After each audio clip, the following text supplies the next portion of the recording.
Hello friends, welcome to ED action. இன்றைக்கி வந்து ஒரு சூப்பரான சிம்பிளான உருளைக்கிழங்கு வறுவல் தாங்க செய்ய போகிறோம். எப்படி செய்கிறதுன்னு பார்க்கலாம். இந்த வீடியோ பார்க்குறவங்க லைக் பண்ணுங்கள், ஷேர் பண்ணுங்கள், சப்ஸ்கிரைப் பண்ணுங்கள். இப்போ வாங்க நம்ம வீடியோக்குள்ளே போகலாம்.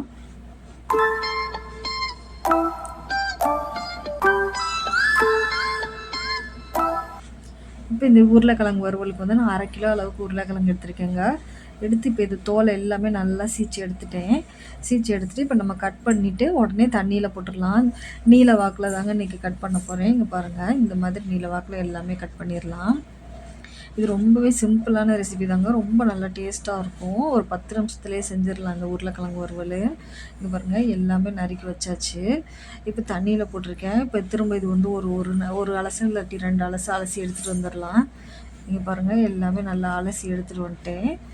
இப்போ வந்து இதுக்கு வந்து நம்ம மசாலா அரைச்சிக்கலாங்க. இப்போ ஒரு மிக்ஸி ஜாரில் வந்து ஒரு 5-6 பல்லு பூண்டு சேர்க்குறேன். தோலோடையே தான் சேர்க்குறேன். இது கூட வந்து ஒரு 1/4 ஸ்பூன் அளவுக்கு சோம்பு சேர்த்துக்கலாம், 1/4 ஸ்பூன் மிளகு சேர்த்துக்கலாம், 1/4 ஸ்பூன் அளவுக்கு சீரகம் சேர்த்துக்கலாம். இப்போ இது கூட கரம் மசாலா தூள் கொஞ்சமாக சேர்த்துக்கலாங்க.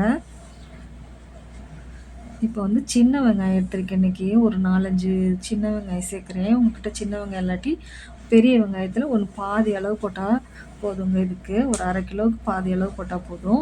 கொஞ்சமாக கொத்தமல்லியும் சேர்க்குறேன் இதில். இப்போ தக்காளி பழம் வந்து ஒரு 1/2 தக்காளி பழம் சேர்க்குறேங்க. இப்போ மிளகாத்தூள் வந்து இது காரத்துக்கு ஏற்ற மாதிரி மிளகாத்தூளும் இதோடய சேர்த்து போட்டு நம்ம அரைச்சிடலாம். இது 1 ஸ்பூன் அளவுக்கு மிளகாத்தூள் சேர்க்குறேங்க. இப்போ உப்பு வந்து ஒரு 1/4 ஸ்பூன் அளவுக்கு உப்பு சேர்த்துக்கலாம். உப்பு சேர்த்து இது வந்து லைட்டாக தண்ணி ஊற்றி நல்லா நைஸாகவே அரைச்சாச்சு பாருங்கள். இங்கே பாருங்கள், நல்லா கொஞ்சமாக தான் தண்ணி ஊற்றிருக்கேன். தண்ணி ஊற்றி நல்லா அரைச்சிட்டேன் நைஸாக. இப்போ நம்ம செய்ய ஆரம்பிச்சிடலாங்க. அடுப்பு ஆன் பண்ணி ஒரு பாத்திரம் வச்சுருக்கேன். இப்போ பாத்திரம் ஹீட் ஆகும். ஒரு 3 டீஸ்பூன் அளவுக்கு தாங்க எண்ணெய் சேர்க்குறேன். எண்ணெயுமே இதுக்கு ரொம்ப ஆகாது. இங்கே பாருங்கள், எண்ணெய் சேர்த்தாச்சு. இப்போ எண்ணெய் லைட்டாக சூடாயிருச்சு. இப்போ இது கூடவே வந்து ஒரு கொத்து கருவேப்பிலை சேர்த்துக்கிறலாங்க. இப்போ ஒரு பிஞ்ச் அளவுக்கு பெருங்காயத்தூள் சேர்த்துக்கலாம். ரொம்ப சேர்க்க வேண்டாம், கொஞ்சமாக சேர்த்துக்கிட்டால் போதும்.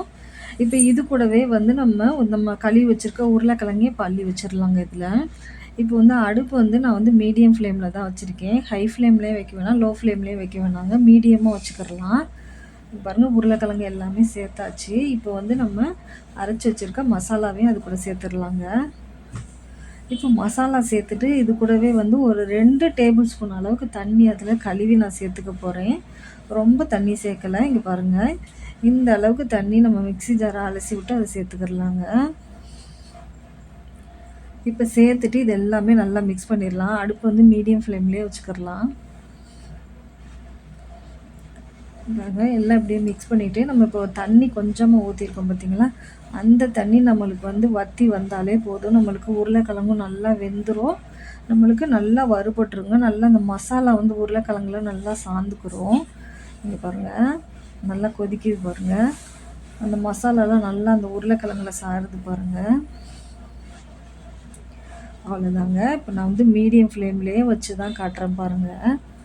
அப்படியே நம்ம நேராக நல்லா சுருண்டு வந்துடும் உருளைக்கிழங்கு. இங்கே பாருங்கள், நம்மளுக்கு மசாலா பூரா நல்லா உருளைக்கிழங்குல சார்ந்துருச்சு பாருங்கள். அவ்வளோதாங்க, இப்போ ரெடி ஆயிடுச்சு பாருங்கள். நல்லா இந்த மசாலா வந்து ரொம்பவே நல்லா வாசமாக இருக்குங்க.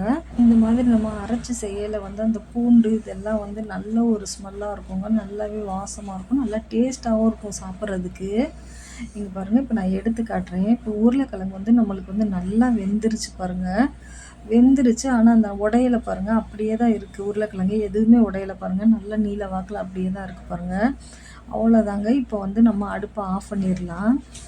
ஆஃப் பண்ணிவிட்டு இப்போ வந்து இந்த உருளைக்கிழங்கு வறுவல் வந்து எல்லா சாதத்தோடு தொட்டு சாப்பிட்றதுக்கு ரொம்பவே நல்லா டேஸ்ட்டாக இருக்கும். நம்மளுக்கு லஞ்சுக்கு கட்டி கொடுக்குறதுக்கு நல்லா இருக்குங்க. தயிர் சாதத்துக்குலாம் ரொம்பவே சூப்பராக இருக்கும். இதே போல் நீங்களும் செஞ்சு பாருங்கள். எப்படி இருந்துச்சுன்னா நம்மளுக்கு கமெண்ட்டில் சொல்லுங்கள் ஃப்ரெண்ட்ஸ். தேங்க்யூ ஃபார் வாட்சிங்.